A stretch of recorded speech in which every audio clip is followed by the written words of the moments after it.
Initially, when I saw the Apple Vision Pro announced in June, I thought that it was overpriced and that it would have little to no actual utility in the real world, but since then, I've rethought this product a bit. First, I'm going to talk about pricing. I do not think that this product is for everyone. I'm going to start the video by saying that.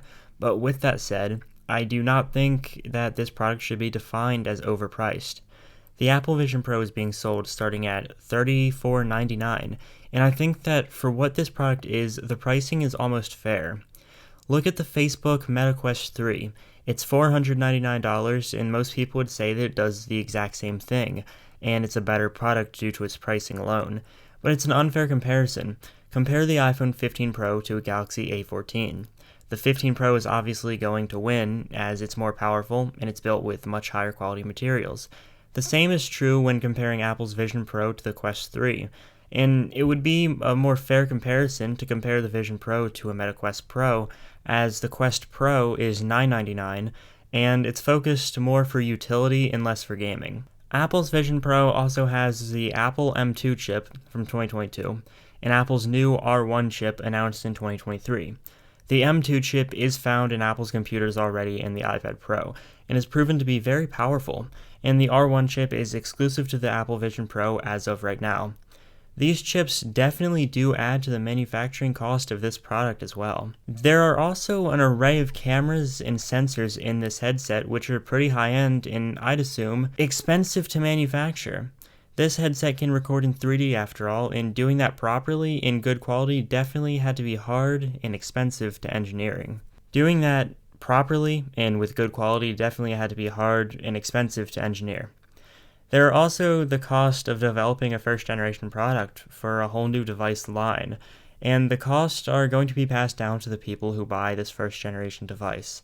I can assume that Apple will later down the line release a normal Apple Vision, likely for a cheaper price, as I don't see why Apple would just call their only planned product in the lineup the Vision Pro, emphasis at the Pro. Going away from pricing of this product into my second claim about the Vision Pro. It's not designed around gaming like Facebook's Quest 3. The Vision Pro seems to be designed more around productivity and general entertainment. I've used the Quest 2 in the past. I actually owned one way back in 2020, 2021, and it's overall a pretty lacking product for entertainment and productivity. Although the Vision Pro is likely going to focus more around virtual monitors and high-end displays, as the Vision Pro is going to feature two micro OLED 100Hz over 4K displays. Apple claims that there are 23 million pixels in the Vision Pro, and all the numbers and specs that Apple has provided so far has sounded pretty impressive for what it is.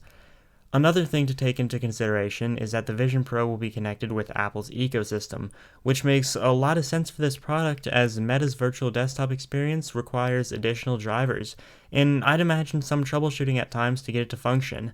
I know that when I was trying to use a Quest 2 with a Windows PC in 2023, there were constant connection issues over, I believe, what Meta or Oculus called the AirLink protocol. But Facebook doesn't have its own devices or operating systems to integrate with the headsets. So anything that Facebook tries doing is going to require third-party devices, drivers, and support. And Apple will just be able to integrate it with macOS, iOS, iPadOS, and maybe even Apple Watch OS with some of the health sensors and even some of the double tap features. Microsoft sells their AR headset, the HoloLens 2, for $3,500, and comparing the Vision Pro to Microsoft's alternative, it seems like more of a fair price for the Vision Pro. The HoloLens 2 starts with 64GB of storage, Wi-Fi 5, a Snapdragon 850, and a 2K display. Those specs were good when it came out in 2019, but in 2024, the Vision Pro specs are just sounding so much more impressive. I also want to note that the HoloLens is more of a professional product, and it's not marketed towards entertainment as much as it is industrial tasks. The Vision Pro is a first-generation product at the end of the day, and it's not meant for everyone to buy. It's more of an enthusiast product than the type of product that would be found in the average person's home right now. As the product is still unreleased, we are unsure how well the product will work when being used by consumers. And even though I think it's a cool product, I most likely won't buy one because I don't see how spending more money than my laptop on a mixed reality headset will end up being a good idea for me. And I'm not sure how the future will integrate mixed reality headsets. I'm hoping that there will still be a place for phones, tablets, and computers, but I'm not really sure. I can tell that Apple isn't going full out on the mixed reality headset thing because the Vision Pro doesn't have a SIM card slot, so it can't replace a phone. And I highly doubt that it will be able to run like Final Cut Pro, so it won't be able to replace computers for most people. And even if it can run Final Cut, my assumption is that it will be the iPad's version, which is essentially just iMovie Pro. So, thank you guys for watching. That's just my thoughts on the Vision Pro. Hopefully, it was enjoyable, and goodbye.